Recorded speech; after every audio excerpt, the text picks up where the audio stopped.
Welcome to InterPartyConflict, the podcast where we answer your questions so you can have the best tabletop gaming experience possible.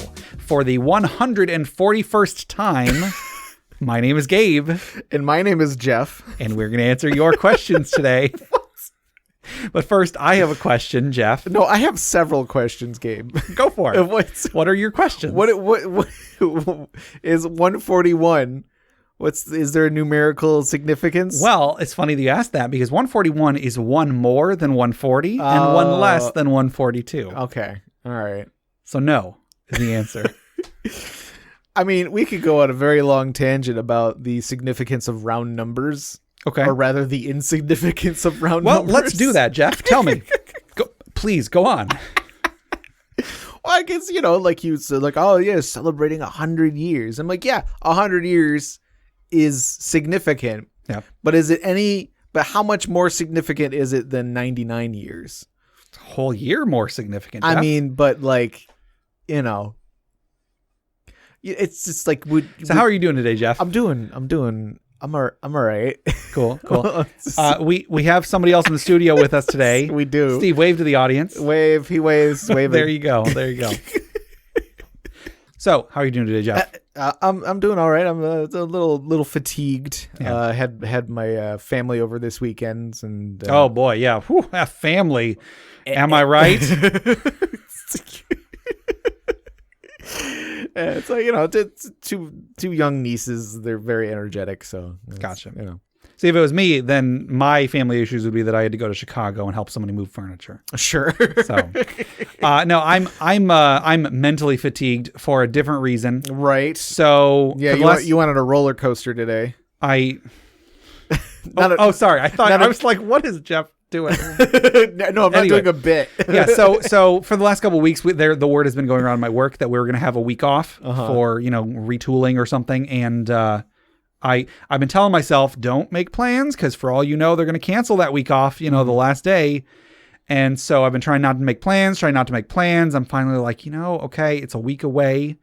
We're probably, it's probably good. It's like on the official calendar and stuff. Right. And then this morning I woke up and I had a text message and they're like, yep, you got that week off. Got a week, week shut down. Awesome. I'm like excited. I'm like, yes, this is going to be such a nice week off. I know I just had a week off, but that wasn't really vacation because I couldn't really do any stuff at home. I'm excited to have this week off. And then 4 hours later, they sent us the exact same message with the big red word canceled at the top. What? So I don't have that week off. Wait, did you just say that a cruise wasn't a vacation? It wasn't the vacation that I need right now. Okay.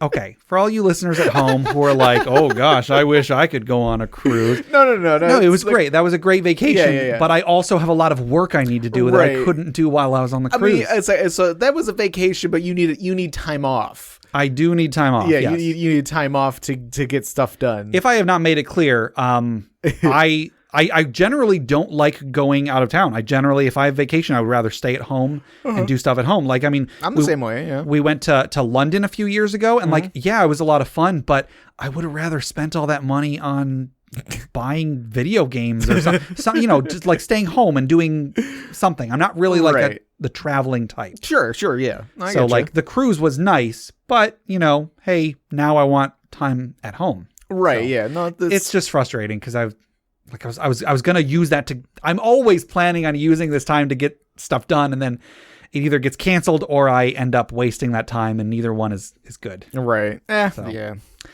Anyway. I mean, are they like moving it to a different week? Supposedly we are also having a shutdown in January. I imagine that's when they're going to do the stuff they would have done this week. It's just frustrating because like for weeks people have been talking about this and I'm always like, what is it official yet? And they're like, well, not yet. And then finally I get the thing that it's like, yes, it's official.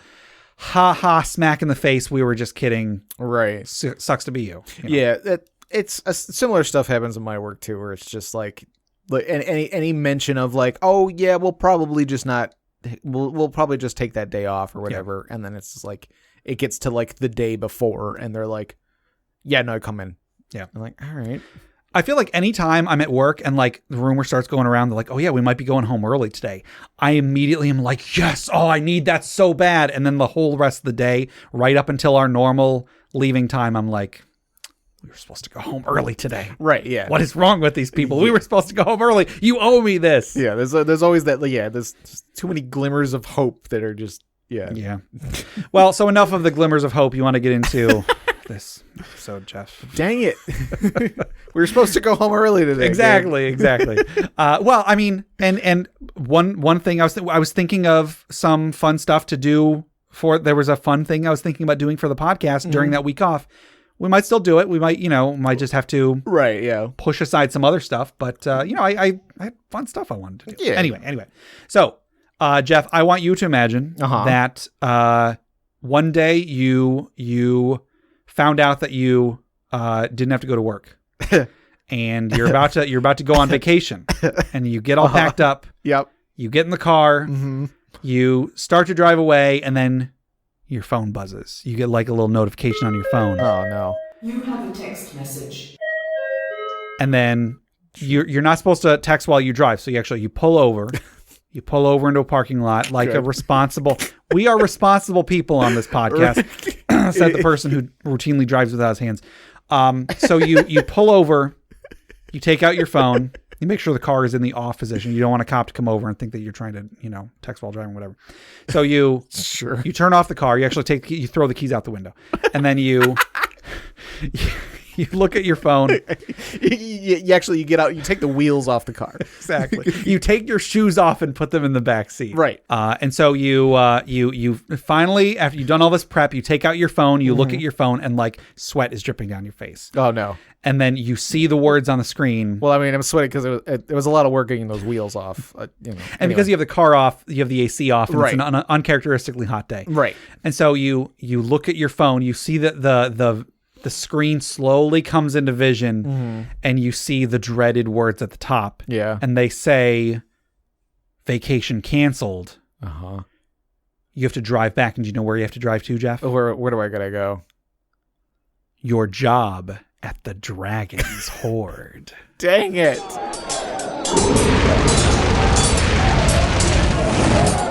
I forgot to mention that in this story, you work in the Dragon's Hoard. Oh, my boss is always breathing fire. It's terrible. The wages are pretty good, but the benefits suck. It's good. Yep. It's good. What's our item for today? So today's item was submitted by Dustin via email. Okay. Thank you very much, Thank Dustin. you, Dustin. This item is not job related. We've got enough of that going around. Sure. This item is the multi-dimensional box. This is different from the cubic gate. It is different than the cubic gate. Okay. We will get into how it is different in a moment. This item is an innocuous metal box. The interior is connected to all other versions of itself in every dimension. Ooh.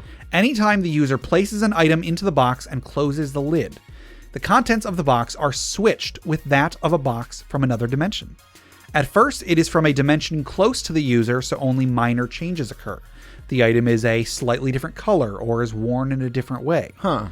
The more they use it, the further the dimension shift becomes. Any food placed in the box has a chance to come back inedible. Any items have a chance to come back as a parallel version of itself. Any changes are up to DM's discretion. The box can be adjusted in size to prevent what items the players can place in the box. And then Dustin did mention, that's all the text. Dustin did mention at the end of this email that this was sent at the behest of Ichi. So hashtag where's Ichi? Where is he? He's sending us items. He is sending us items. I actually, sorry, a little bit off topic, but Jeff printed me a couple copies of the Ichi miniature. Oh yeah. On his resin printer, and they look amazing. Yeah, they turned out pretty good. Yes. I've only had one Ichi miniature print well on mine, and it's not perfect. I can see lots of things wrong with it. Yours came out awesome. Yeah. Like amazing. I love them. Yeah, I got to work on like the support placement. Yeah. But sure. I mean, it turned out pretty good. Yeah. Like the sword and the scabbard like are intact and everything. And yeah. That's the problem. I usually, the scabbard will like half of it will print like slightly off center. Right. Yeah. The sword will be all like, I don't know, jagged. or whatever. Yeah, Anyway. I think his hair chipped off on one of them, but I think that was just me being overzealous with the... Oh, no. Ichi got a haircut. Oh, I okay. forgot to tell you that. Oh, wow. Yeah. Well, anyway, Show sorry. off. So back to this item, the multi-dimensional box. Uh-huh. I think this is an interesting item because it doesn't really have any like explicit effects. Sure. I mean, it does something, but that's largely up to the DM's discretion. Right, yeah.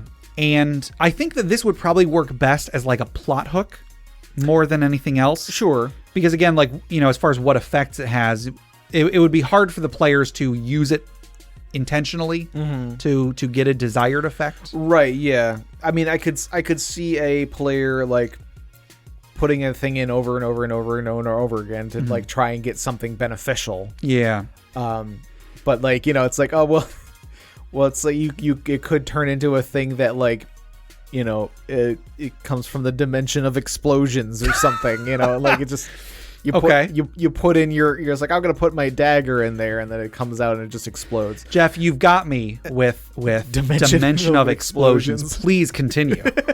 Or, you know, just like, oh, like, well, things from that dimension, if they're exposed to this dimension, that something crazy happens. So like the antimatter dimension. That sort of thing, yeah. Okay. Or, you know, or like it, you know, that dimension, all the items have like an eldritch abomination living inside of it, or something like that. I don't know. Or everything you put in, you bring out has a mustache. Or it's on the cob.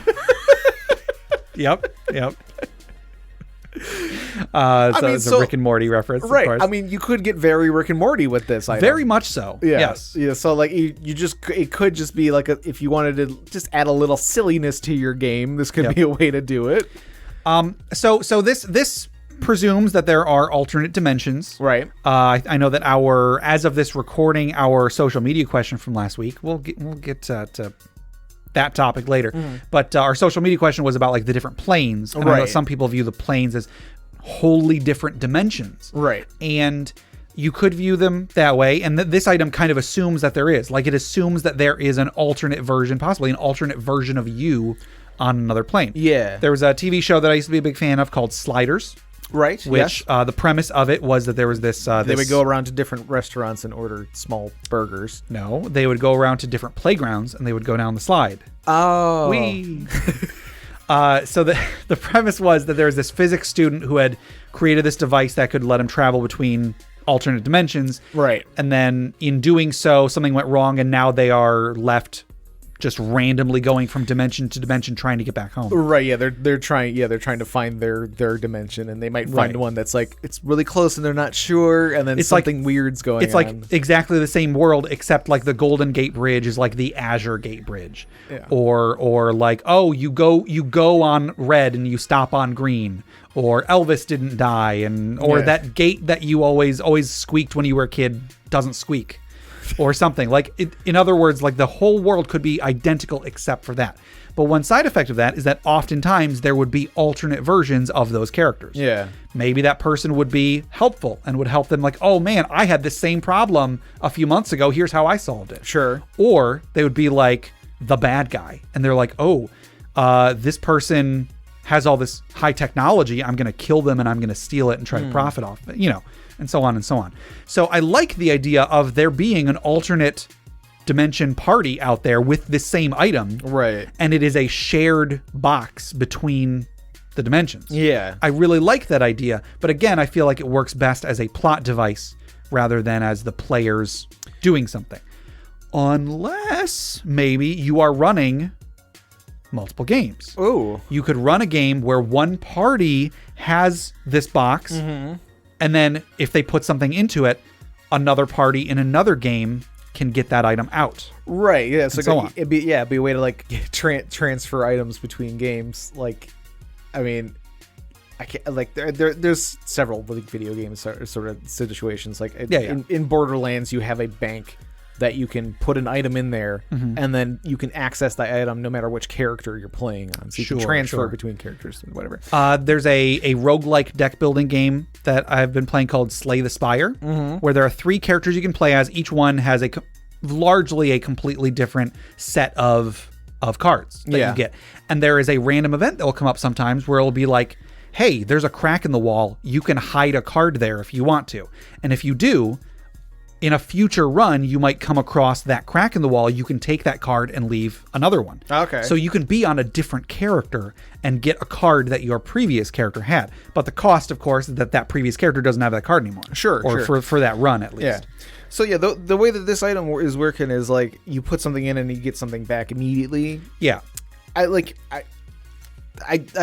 that, but I also like the idea of like you could put stuff in there. Mm-hmm. But then like, it doesn't necessarily come back immediately. It might be like, okay, an alternate party receives that item and then like they might give something back in return, or they might not, or maybe like at like a moment of dire need, like the box opens and it's like alternate you is giving you the thing that you need to, to solve the puzzle that you're in, or, or the problem that you're, so like, I don't know, just like a way to sort of like, you could maybe do like a pen pal situation. Okay. Or what's the lake house? Yeah, the lake house. That's what I was trying to think of. Is that a Keanu Reeves movie? Right. Keanu Reeves and Sandra Bullock? Is that right? Yeah. Okay. I haven't seen it, but I know the premise. Right. Exactly. So yeah, it'd be like a I already forgot the name of it. The Lake House. Be that forgettable movie. Yeah. Like it just be sort of like that situation, I guess. I don't think. It's a neat idea, and like you could definitely get really creative and silly with it. There's an item that we did a long time ago. The name escapes me, but it was based off of an SCP from like the SCP. Oh, the Lake House. Thanks, Jeff. Uh-huh. No, it was like a machine that you put objects into, and then you set. There's like a dial you set or something, great, and then depending on what you put in and what the dial is set to, you will either get back like. You put in a computer, out comes like a bunch of silicon and gold and metal and stuff. So you get like the base components. Right. Basically, like it would either make something, break something down, or make it more complicated or something. Yeah. Or so you could put in a sword, set it to like right in the middle, and then a different sword would come out. Sure. Yeah. Or stuff like that. Or you could even put a creature in there.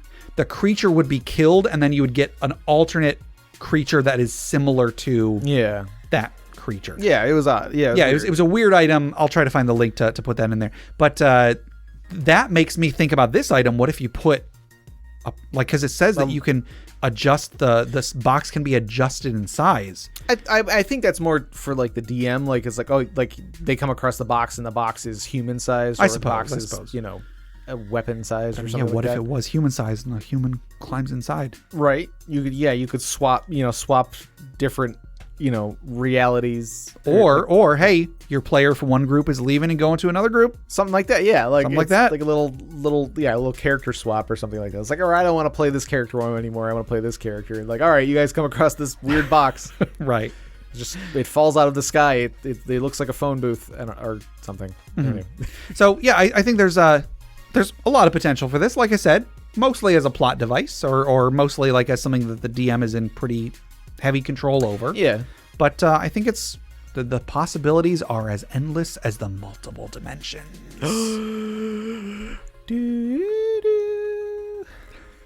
What was that? I don't know what you're referencing, Jeff. It was a poor attempt at the Doctor Who thing. Oh, see, that's the thing. I'm not as familiar with Doctor Who. Yeah. So you got anything else about the multi-dimensional box? I mean, technically, yes. There's endless amounts of things. I'll just say one thing. Technically speaking, all the boxes are multi-dimensional. You got your height, you've got your width, you've got your depth. Yeah. Possibly you've got time, Sorry, not to nitpick. Anyway. So that was a great item. Thank you, Dustin, for submitting the multi-dimensional box. So that'll do it for the Dragon's Hoard. Jeff, if anybody wanted to submit Dragon's Hoard items for us, or if they had questions for us to discuss, or stories of a funeral pyre, how would they get those to us? They could send us an email at interpartyconflict@gmail.com or follow us on our Interparty Discord at bit.ly/interpartydiscord. That is correct. Yeah, we're always getting submissions on there. I think that we don't get submissions on there like every day or like every week or anything, but we've gotten a good amount of submissions from the Discord. So I want to try whenever we talk about something from there, I want to try to direct people to the Discord. Yeah, the Discord's really good. So it's definitely like one of the quickest ways to, Definitely. Probably one of the quickest and one that I am most likely to respond to. Sure. I try to respond to all of our emails, but every now and then, like, because I might get a notification while I'm at work or something, might slip by the wayside or whatever. But if you're posted on the Discord, if I don't get to it, someone will. Well, sure, yeah. We've got lots of people on there. Yep, there's a lot of people you can discuss many different topics with. Yes. I think our Discord is great. So before we go any further, we have a giveaway this week. Yes. We are giving away a copy of Chapel on the Cliffs, which is a wonderful adventure from Goblinstone. Goblinstone is a group of content creators based in the UK. And Chapel on the Cliffs is a low-level spooky adventure. It's great for the Halloween season. I know by the time this episode goes out, the Halloween season will be close to ending. Right. But we actually, one of our listeners, one of our winners from a couple weeks ago, just got their copy, and they're very excited to run a horror themed game for Halloween. So this is a great adventure. I think it's great that Goblinstone is letting us give out copies of this to our listeners and everything. So Jeff, who is our winner of this wonderful adventure this week? This week's winner is Andrew H. Whoa, winner. Gobble. Yes, congratulations, Andrew H. You should be getting that in your email pretty soon. If you don't, be sure to let us know. Just give it a few days, maybe a week. And be sure to check your spam folder, because sometimes it ends up in there. So Jeff, if anybody wanted to enter this drawing, if they wanted to be like Andrew H here and get a free copy of this adventure, how would they get it? How would they do that?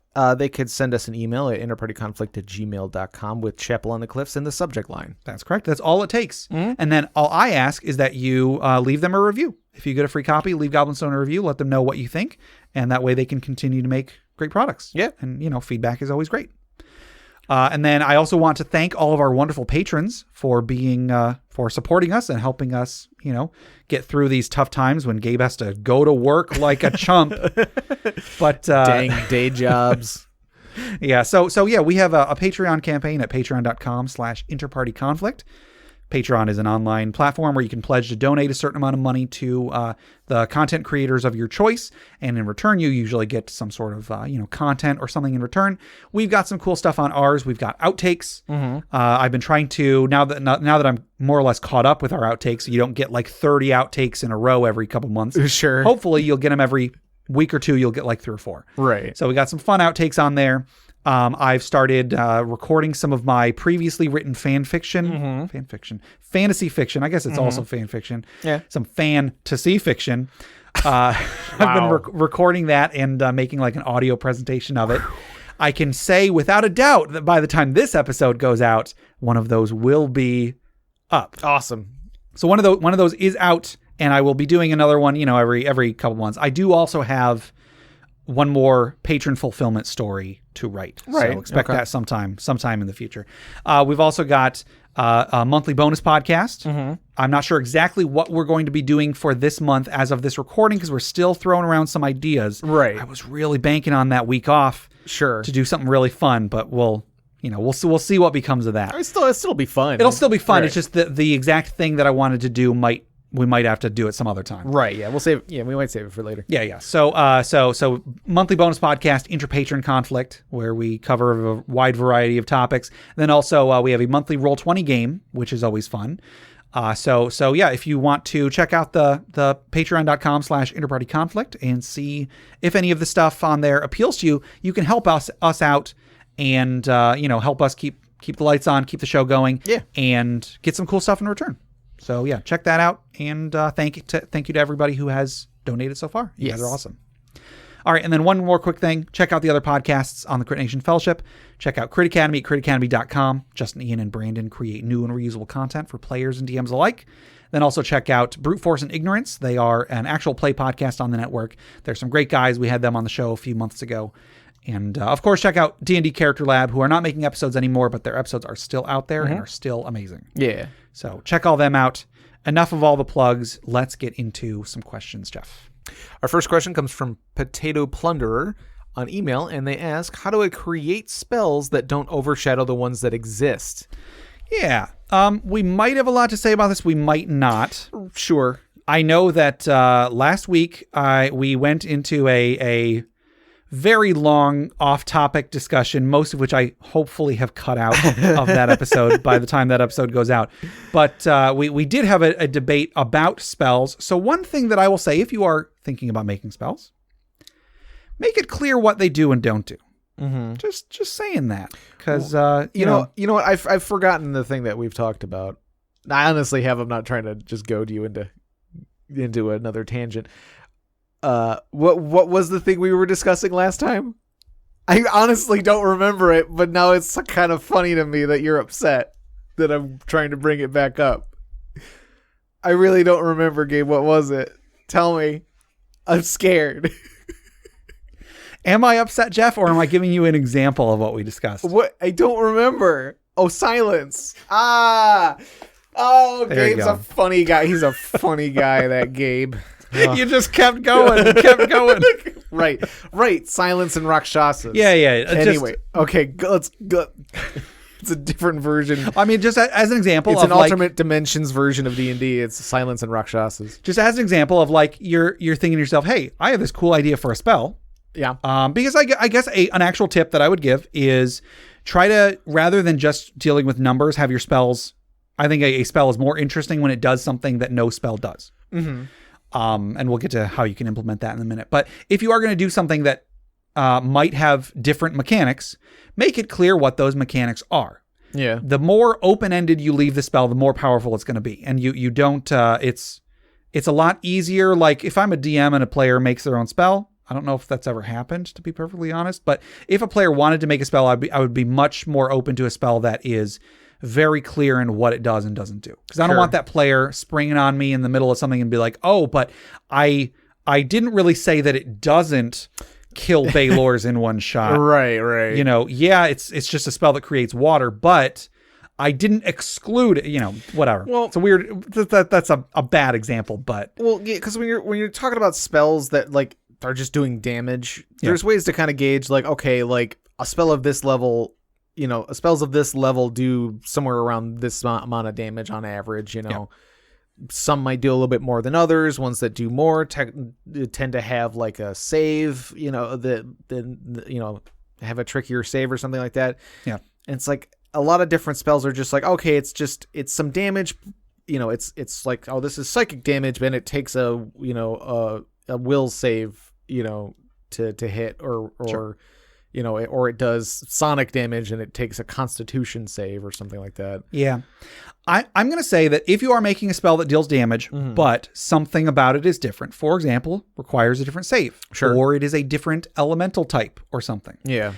My gut reaction is to consider any change whatsoever. Like, let's say you have fireball. It's fireball, but it's lightning, or it's fireball, but it requires a constitution save or something like that. My gut reaction is that any change that you are making is inherently making it more powerful. The reason I say, I guess fireball is not necessarily the best example, because fireball isn't that powerful. Yes, it does a lot of damage, but dexterity is a fairly common save for people to be good at. Yeah. And also fire is the most resisted energy type. Yeah. I think fire and poison or something are like the most common resisted.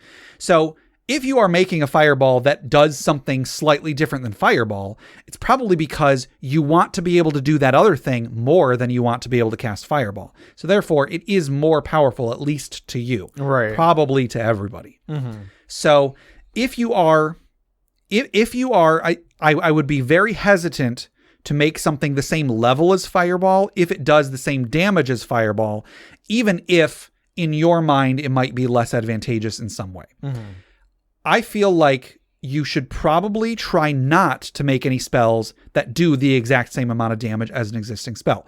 Let's say you did want to make fireball, but it was like thunder damage, or had like a strength save or something like that. I would at the very least bump the damage die down. Sure. Maybe instead of 8d6, it does 8d4. It might end up being a little bit less powerful. Even if it is the same level, it might still be a little bit less powerful, but I guarantee you're still going to want to use it because it's something you made. Sure. And for whatever reason you gave it thunder damage or a strength save or whatever. Yeah. That feels more advantageous to you. Otherwise, you'd just be using fireball. I'm trying to think back to like there are several like classes, different editions, like prestige classes and stuff like that, where like types of sorcerers or wizards or something that could like make changes to existing spells. I want to say, I mean, not just like meta magic feats, but like, you know, like there are like some ways that like a sorcerer like could change the element to a specific one. Like they choose an element, and then, you know, I want to say one of Steve's characters was like, wave to the audience, Steve. Hi, Steve. Was like had some heritage to the silver dragon, I want to say, and so like instead of scorching away, it was freezing ray. Yeah.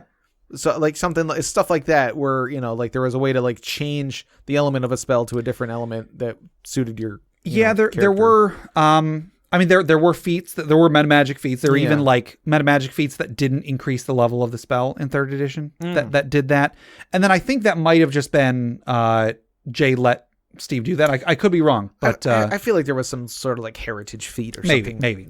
But I think in 5th edition, I think the evoker, the evocation specialist can do something like that. I know there's something where like you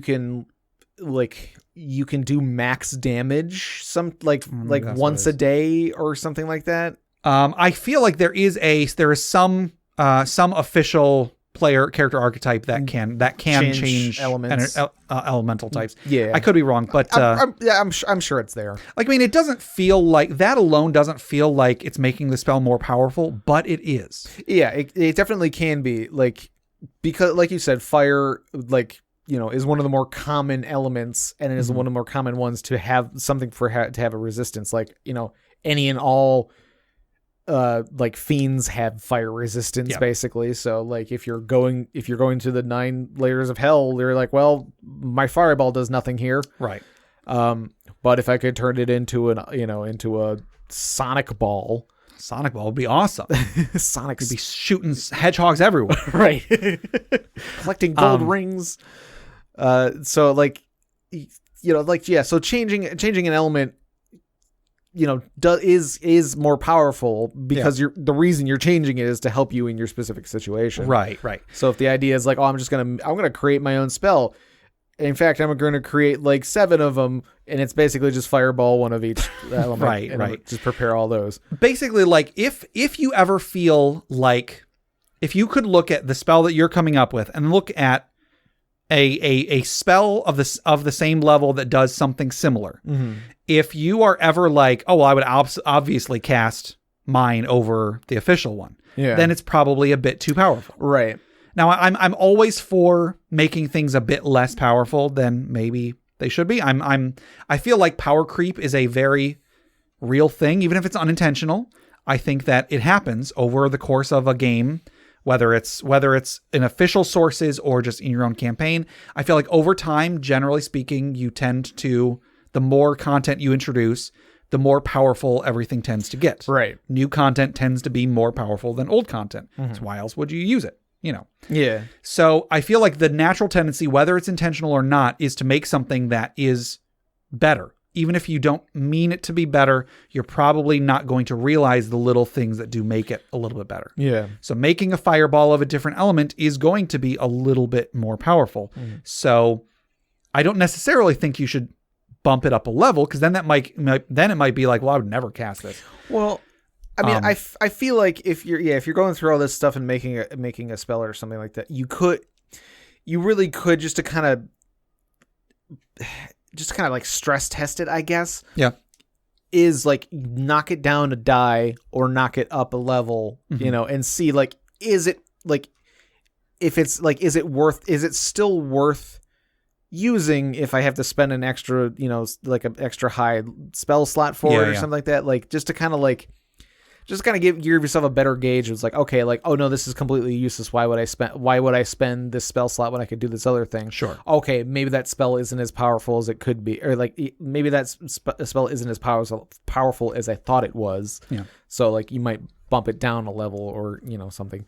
Because like there's always ways to kind of like, if you feel like the spell that you made is too powerful, the DM could go, okay, it's actually going to be a 6th level spell instead of a 5th level spell now. Sure.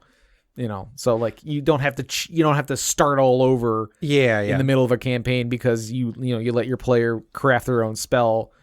But it's like, well, okay, you've used that spell so much that it's exhausted you, so now now you need to use a higher level slot for it or something. Sure.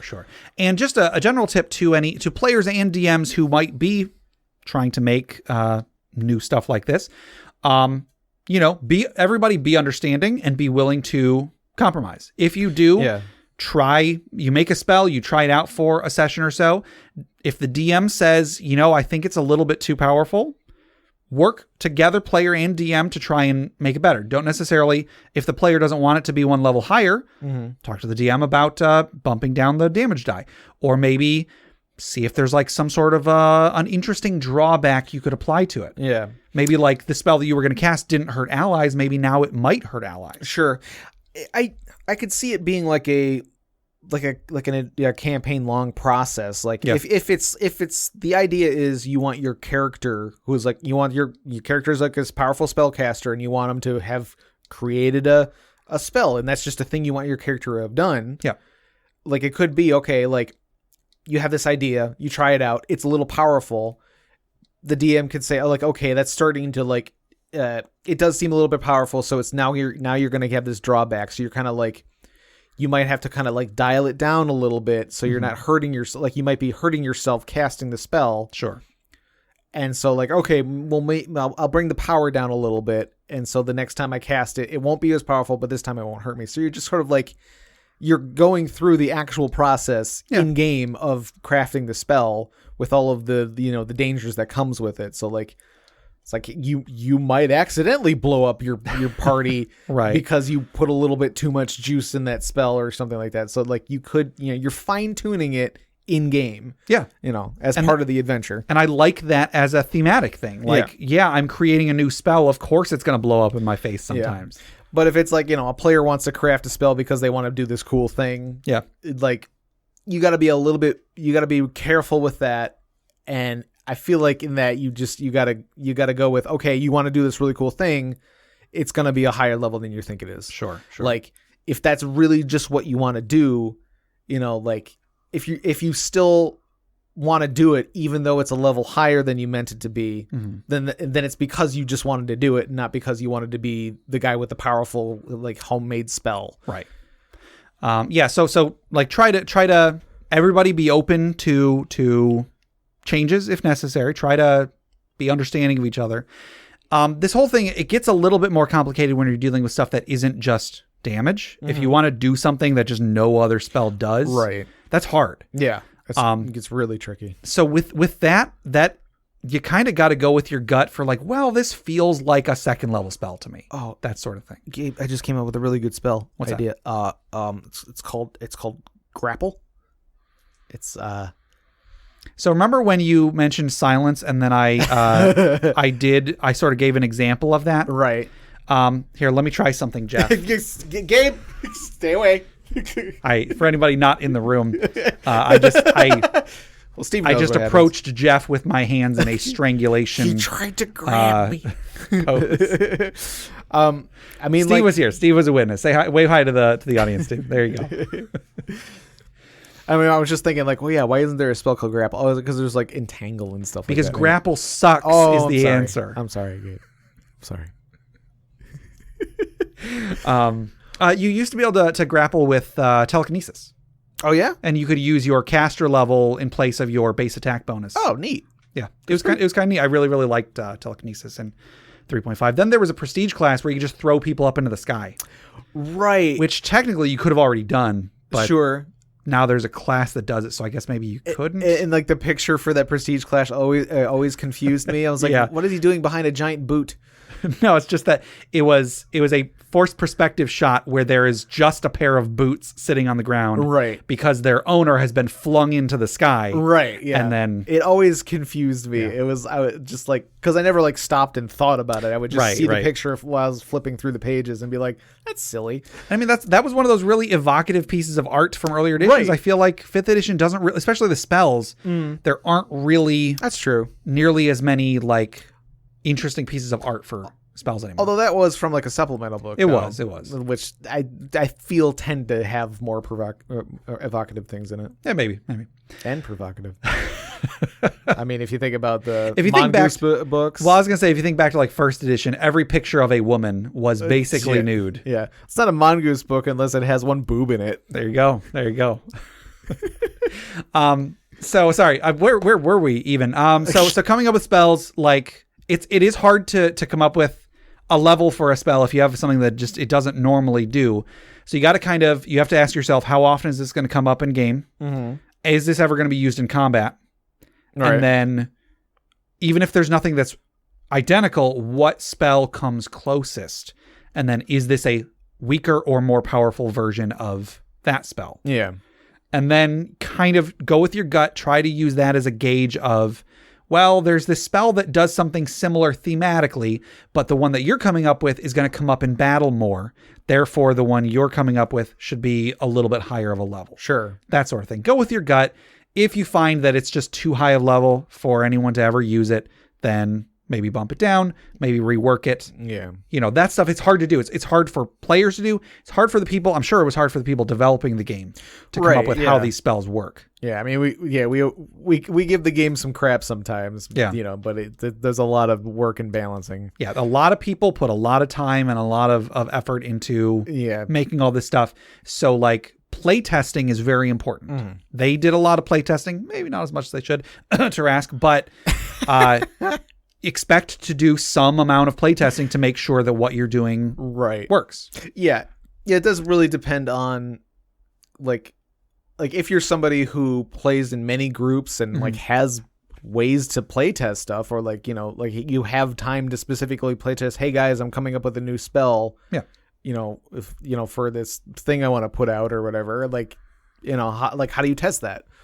Other than getting a group together and like running drills or something. So if you have time to do that, you can do that. Another tip is you could post your spell on maybe like Reddit, like r/D&D. Right, yeah. You will immediately find out what all of the flaws are with that spell that you've created. I mean, like I've seen people post on there like, hey, here's the spell. And yes, a lot of the time people do point out like, well, it's a lower level than this other spell, but does more damage and so on and so on. But you will probably get some helpful comments or criticisms. Right. Yeah. You'll find you'll get something out of it. Right. I mean, just be aware you're posting on the internet. So whatever comes with posting on the internet, just getting it out there so more people will see it is not a bad idea. Right. Because you could be thinking of a spell and you're like, all right, I wanted to do this, and somebody might come along like, oh, it's what you're trying to achieve is this, and this is what this spell does. So, there's already a spell that does this. It could be. It's in this book you might not have, so that's why you didn't realize it was there. Or maybe it's worded weird, so you didn't think that what your spell's doing is the same thing. Sure, yeah. Another pair of eyes or 100 pairs of eyes will generally be better than no pairs of eyes. Right, yeah. So I guess in short, to make sure they don't overshadow ones that exist, you want to make sure that I would even say don't do the same amount of damage. If it is dealing the same amount of damage, then it is probably stronger in some other way. Right. Yeah. Yeah.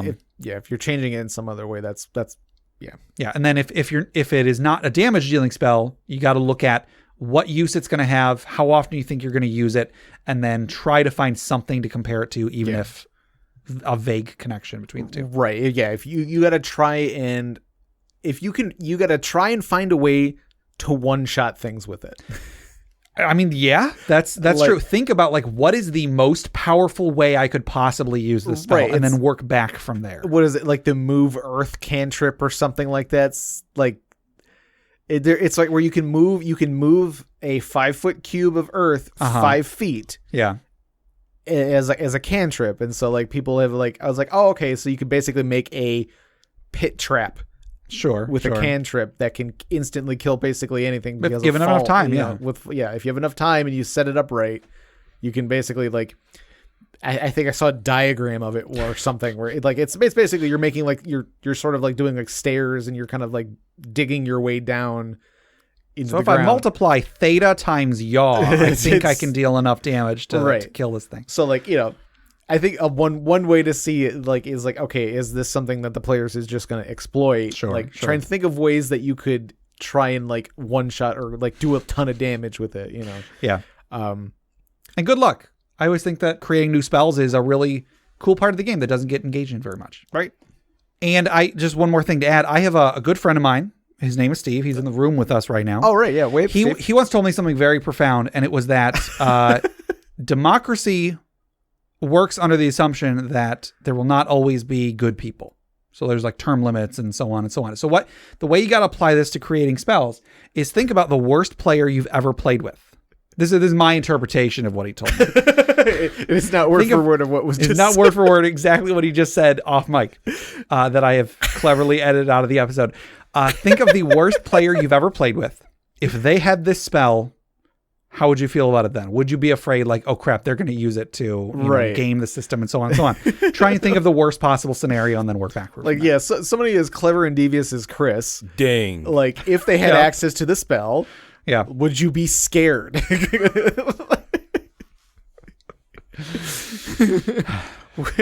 Chris, here's a cantrip that heals 1 point of damage. Oh, what have I done? Yeah, right.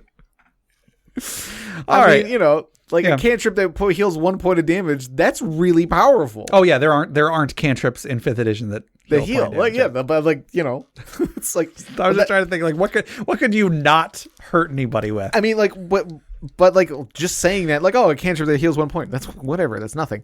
But the implications of that, like, oh, okay, you never need to take a rest ever. Like it's just you'll never have, you know, at least between battle healing problems, or you know, you basically can bring somebody up from 0 with a cantrip, you know, every time. Yeah.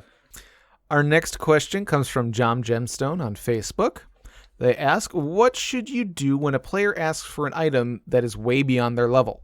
Yeah. So like, let's say you're playing in a low level campaign and a player is really excited about, like, they just found out about this like Holy Avenger. Like they're playing a paladin or something. Sure. Like, I really, really want a Holy Avenger. Yeah.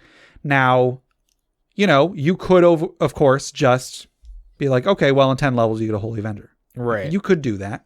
But what's a better option than that? I mean, you know, that's probably the easiest thing to do. But what's something you could do that would be a little bit cooler? Right. Cooler, but not necessarily break the game. Right. Yeah, because, like, if you're like new to the game and you're looking through like the magic items and you like, you see that Holy Avenger in the picture and like all the cool stuff I could do. It's like, I want to make a paladin so I can use this thing. Mm-hmm.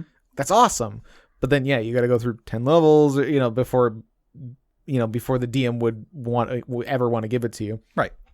And we talked about like the Weapons of Legacy thing. Yeah, Weapons of Legacy could be an answer. Right. So like, you know, it's like, okay, you get a Holy Avenger, but it's not, you know, it hasn't awoken yet or something like that. You get like an old, dusty, rusted Holy Avenger that was lost in some battle a long time ago. When you find it, it doesn't have any magical powers, but it is still the same sword. Right. And then over the course of the campaign, you can go on quests to awaken it. Mm-hmm. Maybe like if you sacrifice, if you get like knocked unconscious because you like got in the way of some attack that was gonna, you know, kill the wizard or whatever, then maybe like when you come back conscious again, maybe like when the adventure is over, now the sword has one of those abilities. Now the sword is +1. Yeah. Or like now like it radiates a little bit of light or something like that. You know, you can give like figure out exactly what it is the player wants and then come up with like small little puzzle pieces that will eventually add up, stack up,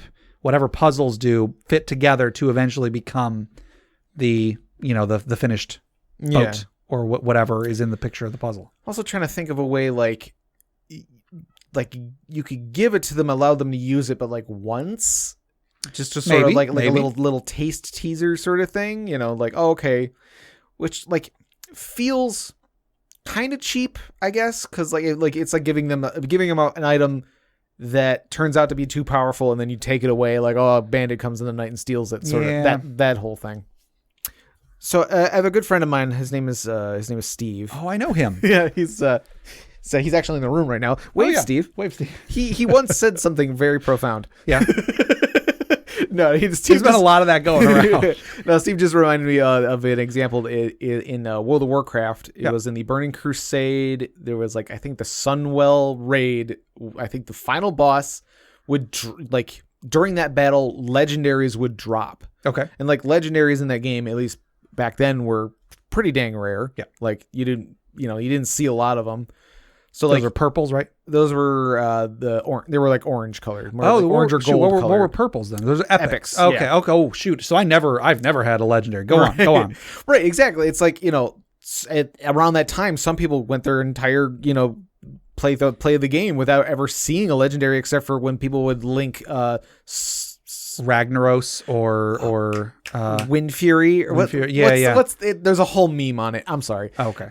Like at the time that I stopped playing World of Warcraft, there were like 4 known legendaries in the game. Exactly. So like, and then it's like, okay, wow, you can get your hands on a legendary, like, or you would like look it up online and be like, this legendary drops from this boss. Yeah. Cool. I'm gonna go just to find out. It's like, oh no, it's not actually dropping from that boss.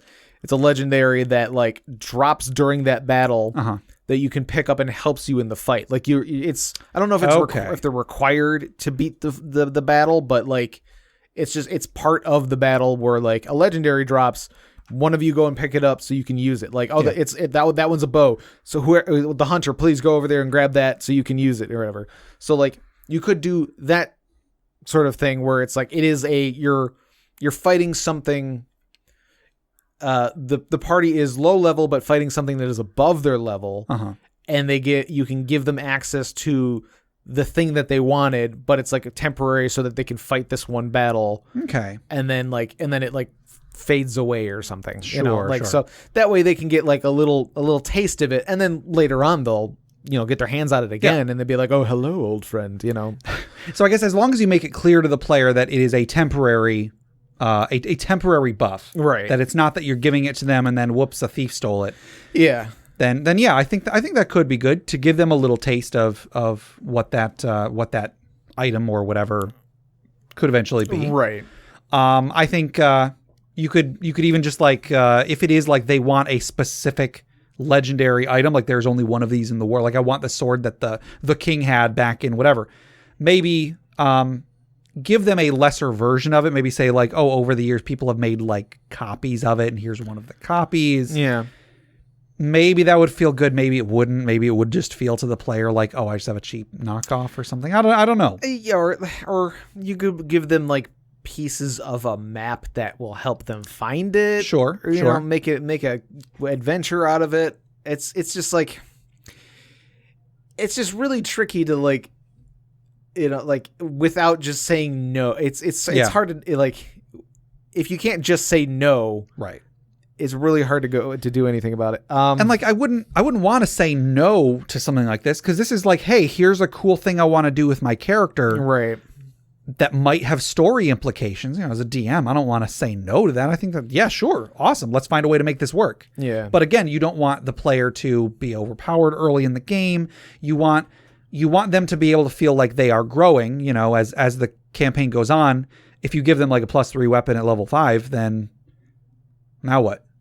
Right. It's like, well, yeah, I'm just going to hit him again with my sword. That's all I'm going to do. Yeah. I guess it's just really important to figure out like why that player wants it. Sure. Like what is it about it? Is it like the fact that it glows? It's like, it's like, I was like, you want a glowing sword?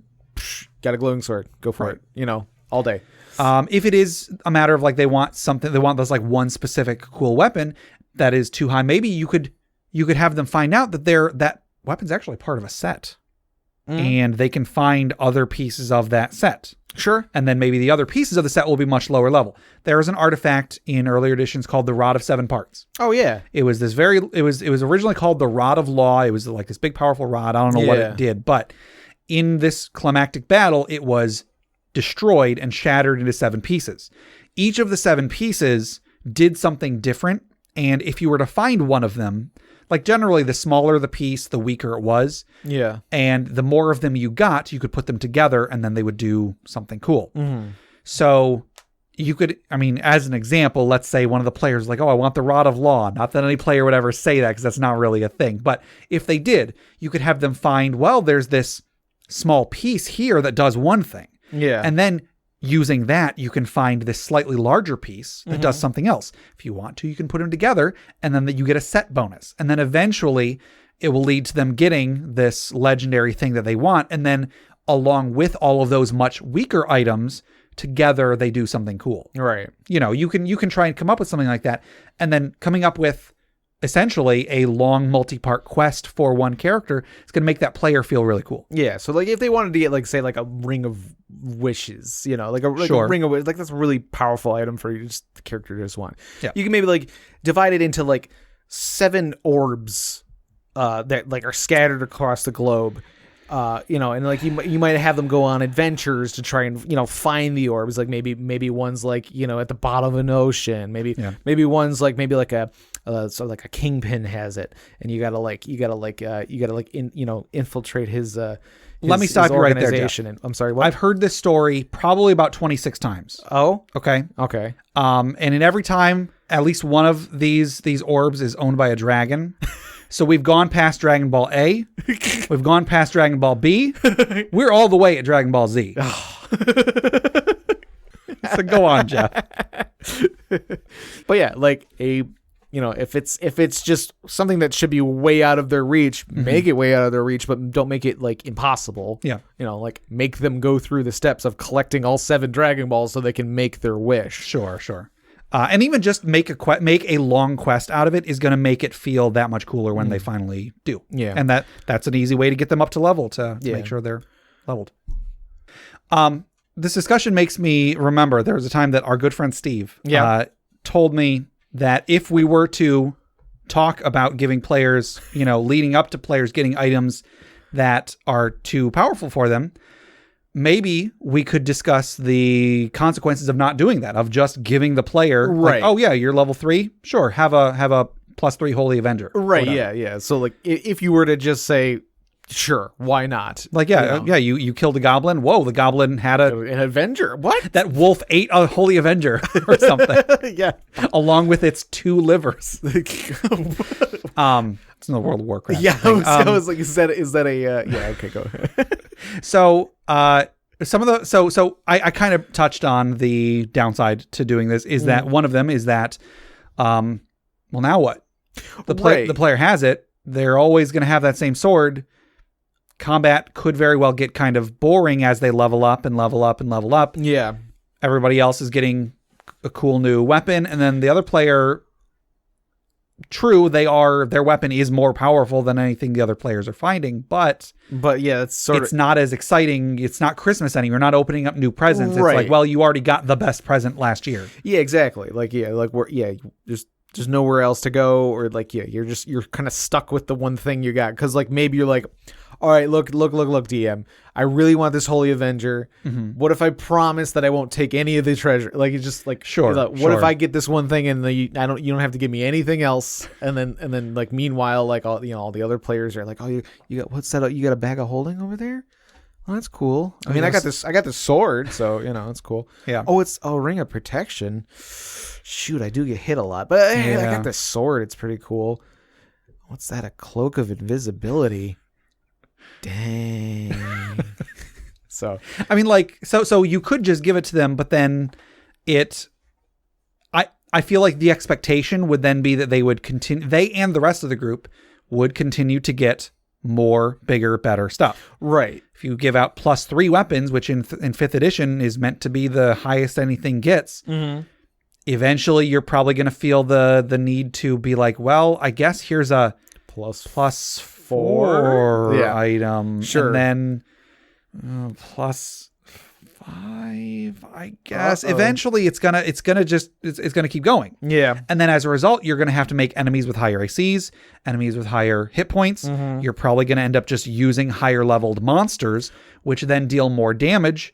And then the player characters are gonna get killed too fast, or you're going to have to give them more items to beef up their health and everything, and it's just gonna kind of just keep going back and forth and back and forth and back and forth. Right. Yeah. The pacing of everything is gonna change completely. Right. Like 5th edition is intended to be a relatively low numbers game. Yeah. 3rd edition was not. 3rd edition and Pathfinder were. It was all about finding a way to get to that highest number. Yeah. You would easily have a +30 to your attack by max level, and your AC would be like 40 or 50 or something like that. Yeah. And that's just what it is. And sure, you could turn 5th edition into that, but that's not the game it was intended to be. And there's going to be side effects that you or I or anybody have not considered. Yeah, sure. So we were talking again about playtesting here, drawing some more inspiration from my good friend Steve, how just the stuff that I think of when I think about talking to him about this topic. I imagine that, we talked about playtesting. A lot of work goes into playtesting this game to make sure that it goes smoothly. And you can just say, no, I don't. I think I'm going to ignore all of that. But don't be surprised when there are unintended consequences, and then you've got to change things further, and so on and so on. Mm-hmm.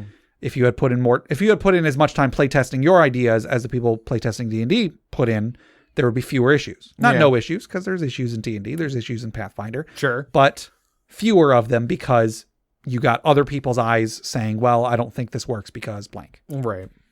So I guess to recap the question, when a player asks for an item that's way beyond their level, give them a lower powered version of it. Sure. Give them a something related that might supplement that item when they eventually get it. Right. Or just put them on a big long quest that it's pretty explicit the end goal will be for them to get that item, but not until they are a higher level. Sure. So, work with them, be willing to cut back if maybe give them a temporary item, say that you can feel the energy going through it. You can feel that it's fleeting, but for this battle, you will have that cool item. Sure. And then maybe they have to find some way to power it up after that. Yeah. So, no. Yeah, it's a tricky one, but yeah, but I mean, it's cool. I encourage dealing with this problem. Don't just say no. I think saying no is the easiest and least interesting way to play. All right. Well, so I think that'll do it for our regular questions. And we're going to be slightly changing up the format for how we do our social media questions. My head hurts. I know. Mine too. So I don't recall how much we talked about this last week, or if it made it onto the final episode or not. But the way we've been doing our social media questions so far is that we have one episode where we pose a question. The next episode, we read the answers to that question and then pose a new one. Yeah. The end result of that, because we record about a week in advance, is that if you are just listening to the episode, if you don't follow us on social media, then by the time you hear us pose the question, we've already recorded the episode answering that question. Right. So you have to follow us on social media if you want your answers to get on the air. Right, yeah. We are going to try to change this up so that instead we are going to pose a question and then we won't actually read the responses to that question for 2 weeks. Right. Because that way we'll record the episode, it'll go out, and you'll have 1 week to actually answer it. Sure. I don't know how much of a difference this will make because honestly, we don't get many answers after the first week. Sure. We do get some. Yeah. I want people to feel like they have the opportunity. Yeah.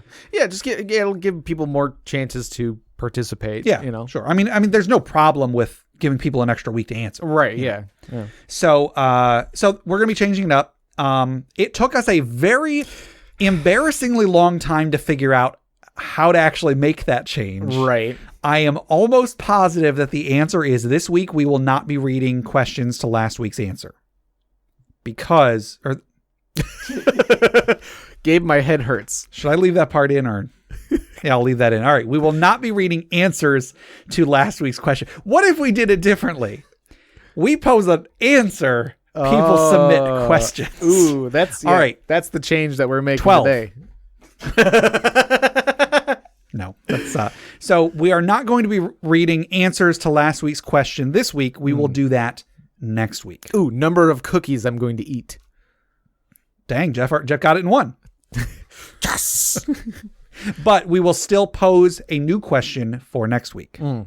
So this week's question is, or rather, the question I am posing this week is, do you regularly and or have you ever dressed up for D&D? So do you wear a cloak? Do Sure. you have like What? I thought you were answering the question for a second. They're yeah, I do. Yeah, I have a cloak. Okay. I mean, do you regularly wear a cloak? Have you ever worn a cloak? Do you have like a sword and shield that you bring with you? You have a staff. We sort of disparaged some of this a few weeks ago. Sure. I apologize. Right. I didn't mean to. It's just not what I'm used to. Right, yeah. And it's, let's be honest, that's the part of the hobby that comes off the worst when being portrayed in media. I mean, yeah, that's when it came up as we were talking about that. Because it's always like, oh, the bunch of really nerdy guys and they're dressed up in a basement with like candles and stuff. Yeah. It's like, okay, like that's not the only way that it's done. Right. You know? Right. It's like whenever you see a Renaissance festival on TV and literally every person is in costume. That's not how it works. There are some people. There are so many people who are not, like it's, you're when you are dressed up and you got bulky armor on and you're trying to get through crowds of people who are just kind of like in their street clothes, you're like, dang you for being so comfortable. Anyway. Yeah.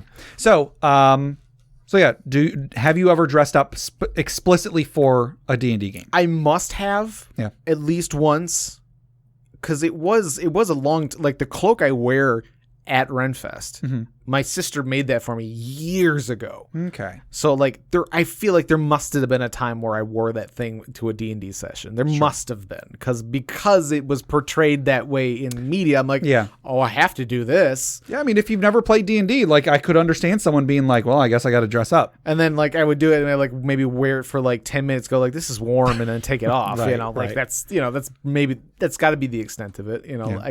I must have. I don't think I have ever dressed up for D&D. However, I did used to play Dagger here for a little while. It's like foam sword fighting. No dagger there.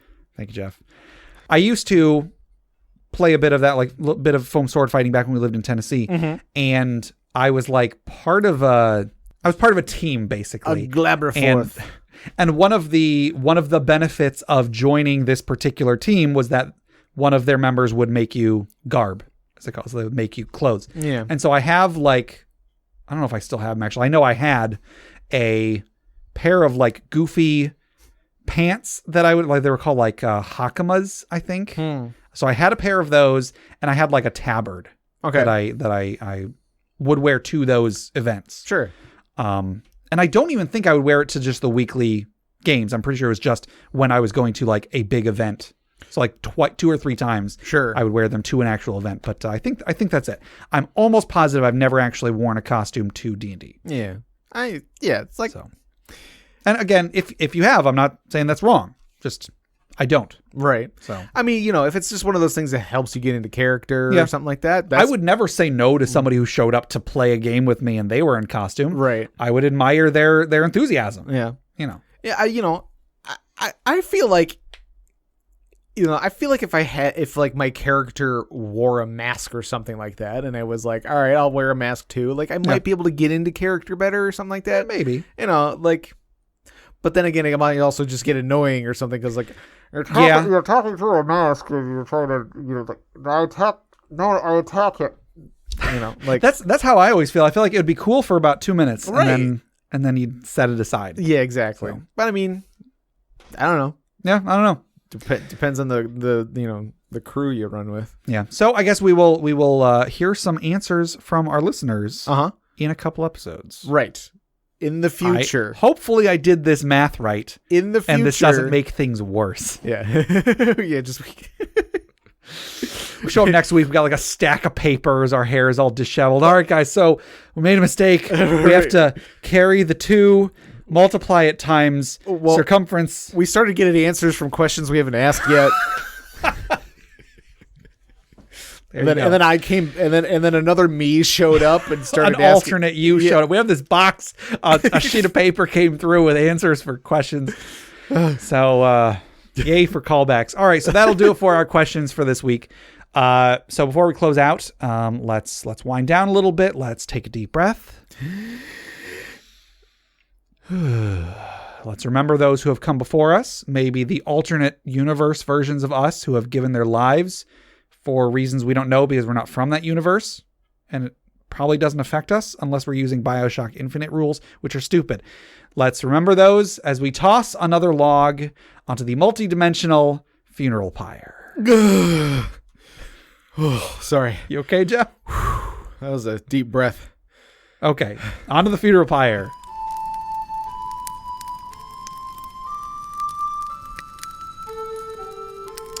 Our funeral pyre story for this week was submitted by Azure Raider on Reddit, and the story goes as follows. Pathfinder First Edition. Bandit warlord chasing us on horseback. Grease cast on his saddle. Warlord fell off saddle, foot caught in stirrup. Warlord scraped along ground until dead. Oh, no. Sounds like a recipe, to be perfectly honest. So yeah. Add one stirrup. Add one stirrup. Be sure to stir up counterclockwise. Wow. All right. I was actually, sorry, nobody can see this except Jeff and Steve. Wave to the audience, Steve. I was actually doing clockwise, not counterclockwise, with my hand while I did that. Well, from my perspective, it was. Well, there you go. That's what I was doing it for. So let's raise a glass in memory of this warlord who found the big rocks. Found the big rocks. There you go. Clink. Sorry, that was a Robin Hood Men in Tights reference. Good job. I thought that makes a lot more sense. So that'll do it for today. To submit questions for us to discuss, items for the Dragon's Hoard, or stories for the funeral pyre, please email us at interpartyconflict@gmail.com. For show notes, links to media mentioned on the show, and running lists of questions and magic items, go to interpartyconflict.com.